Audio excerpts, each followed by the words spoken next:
there, there's a nice building with a new facade. They make it with concrete or plastic. I don't know what is assembled on their walls. Why not building integrated photovoltaics? We are today, from the industry, not able to offer something for the architects, really, to make nice facades for this kind of building. So we should ask ourselves, what innovations can we really bring to the market to differentiate from each other, to have unique selling points, to have new products available, because with 100 suppliers offering the same module, we can only fight about pricing. That's not the target. So this is, I think, innovation which is strongly required.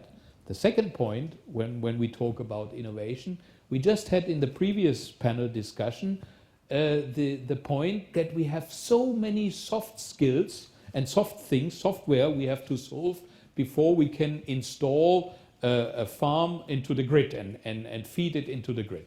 And I think that is something we have to look on the integrators. Yeah?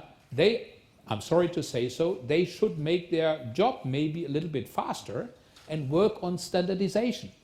So they call for the politicians and say, okay, you have to help us. But the politicians, they cannot help us. Yeah? Look on who is sitting in the parliaments. These are very good people, very clever people, but they cannot develop a solution for the photovoltaics. Yeah? We have to ask ourselves. So that means if we have this kind of difficulties in the US, we need to work on a standardization. Why should we have different, let me say, technologies in the different states in the US to feed into the grid? This is really a job we have to work on, and we have to find a solution for that, and then we can get the politicians behind to help us to integrate this new solution. So that means there are a lot of things we have to do to get the growth rates we want to have. Paula. Yeah, well, sorry, I'm a lady, I'm first. So first of all, I don't know how you differentiate a kilowatt hour, so they all pretty much look alike. That does not mean that we do not have specific products and brands. For example, SunPower, for solar, these are different products. BIPV, we need to develop products, you're absolutely correct. But, you know, and I'll grant you I'm young in the industry, 15 years, I'm a baby, you know, compared to some of you. But these are the same discussions we've been having since I started. And since I started at Strategies Unlimited, and very lucky to do so, because they started studying the solar industry, 38 years ago, I have the history of the industry, and the same arguments were had there. I think right now, and as opposed to beating around the bush, we need to stop fighting ourselves because we have so many other battles. We all keep describing them, but at the end of the day, we have politicians, we have conventional energy. The big thing we need to fight is conventional energy, not ourselves. And we need to stop having the same discussions. Either we find answers or we don't. Eric Peters.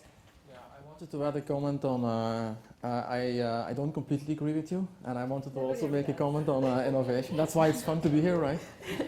I think we don't think enough about segmentation in this market. Absolutely. If you think about, I'll draw a parallel with electronics, like you asked me at the beginning. If you think about the electronics market, there is many different things in there.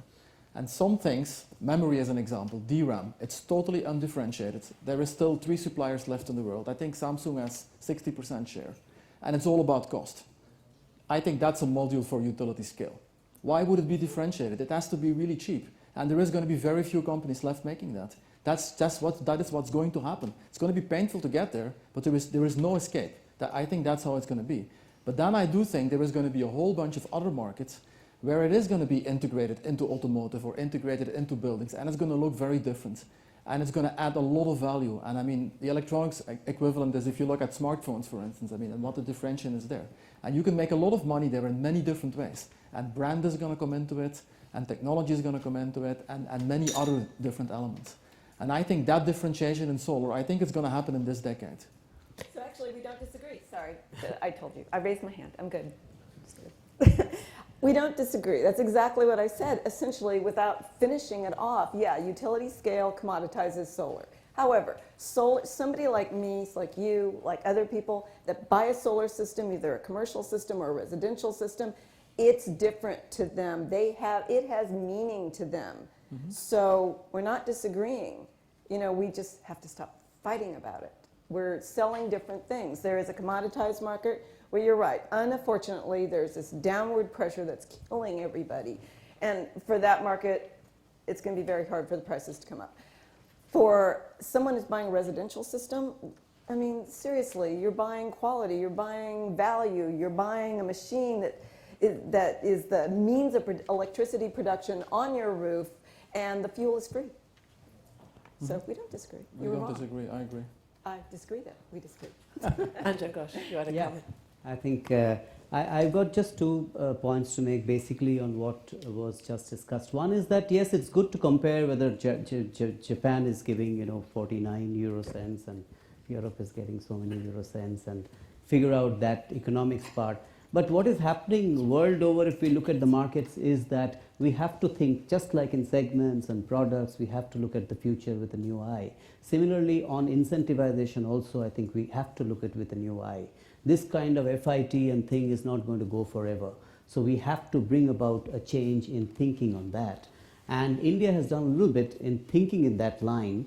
And, in Europe you can see, Spain is out, Italy has gone away, and there are cuts in FITs in whether Portugal or Czech Republic or, I don't know, Belgium recently or wherever, they're all cutting down because it's money, the FIT, and from where it's come from. So therefore, one has to look at it overall, especially from the larger Asian perspective and other perspectives.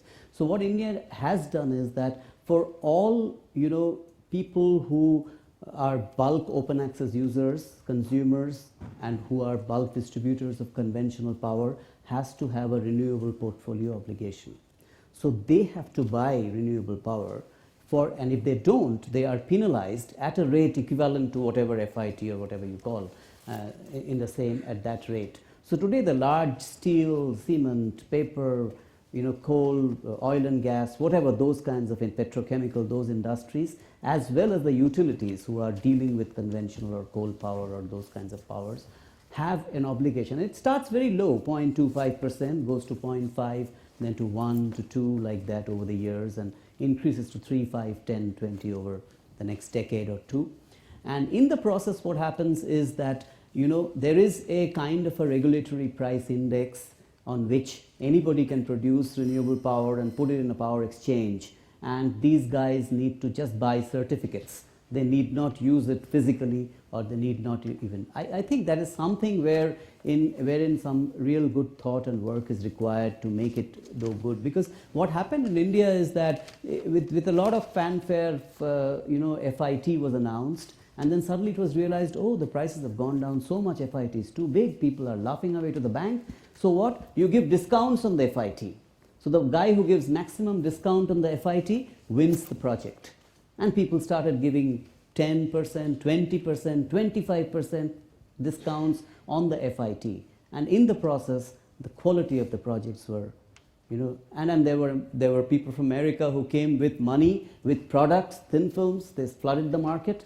And we found in 1 year, 2 years' time, they didn't even know, they didn't have frames on the modules, they didn't know how to tight it, so there were micro cracks. The temperatures in India fell on the modules, and the cracks exploded. There were 10, 20% rejections, and they said warranty for high temperature. All that nonsense started happening. So therefore, I think it is really important for us to look at ways by which a futuristic way of having this power come into the mainstream.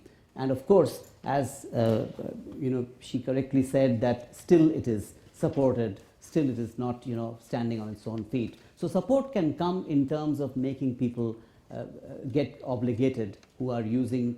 It's a sort of a carbon mechanism, but in a different way, and I think it works very well. And the second point, if you allow me 2 more minutes. Very brief, if you would, because I'd actually like to pick up on the question. Let me just briefly pick up on the question of incentivizing and feed-in tariffs. Giovanni De Santi, bringing this back to the discussion we had earlier, we talked about the need to make FITs smarter, more sensitive. Is that perhaps a possible solution here, to create maybe a very small bonus for people who buy European modules as opposed to other modules? Could be. Short answer. Okay. Let's say it is one of the solutions Uh-huh. considered now. We need to give some signal. That's okay. And this could be one way. Okay. Jump in. I think another solution could be from government side in Europe to allow more investment in R&D to give support in that regard, and we're seeing that already, would be a much more direct way to the problem itself. And also, you know, that has been tried in Italy. First of all, Italy tried to put in a premium for Italian-made, and they figured out, oh, we're in the EU, that's not legal. And then they went to European-made as a premium, which was great because everybody basically gets it, because everybody produces either on European machines globally, in Korea, China, Japan, produces on European machines, and for a large part produces from wafers made in Europe, or wafers or polysilicon made in Europe. So actually, this drew attention to how globalized our industry is. And also, so this in the end meant it backfired. Most tariffs just were raised, and hence more money used for less kilowatt hours. So I think there's probably a learning from that. There have been other ways of trying to restrict markets in France, for instance, who has been a wonderful market for leadership in BIPV. We've been